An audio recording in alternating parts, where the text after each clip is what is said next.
السلام علیکم ورحمۃ اللہ وبرکاتہ۔ ایک واقعہ عرف عام میں مشہور ہے کہ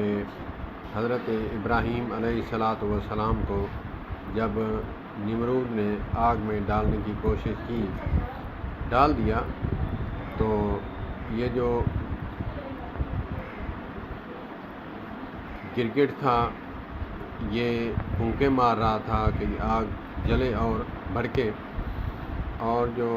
ایک پرندہ تھا جسے ہماری زبان میں کال کرسی بولتے ہیں،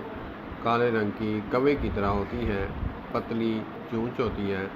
اور پونچھ بھی لمبی ہوتی ہے، تو اس نے چونچ میں پانی بھر کر لاتی رہی اور ڈالتی رہی کہ یہ آگ بجھ جائے۔ تو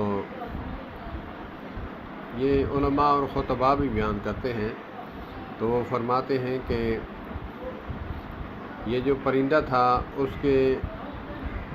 پانی ڈالنے سے آگ بجھتی نہیں تھی، اور جو گرگٹ تھا ہماری زبان میں اسے کوما کرلا بولتے ہیں، یہ گو کی طرح ہوتا ہے، تو وہ پھونکے مار رہا تھا، اس کے پھونک مارنے سے آگ بھڑکتی نہیں تھی، لیکن وہ اپنے حصے میں رحمت لے گئی، یہ پھونک مارنے والا یہ اپنے حصے میں لعنت لے گیا۔ بلکہ نبی پاک صلی اللہ علیہ وآلہ وسلم کی حدیث پاک ہے کہ گرگٹ کو مارنے سے ثواب ہوتا ہے اور اس پرندے کو مارنے سے گناہ ملتا ہے۔ انسان بھی ایسے ہیں جو ایسا کام کرتے ہیں، تو وہ بھی انہی باتوں کے مستحق ہیں۔ ہمیں اللہ پاک اس کال کرسی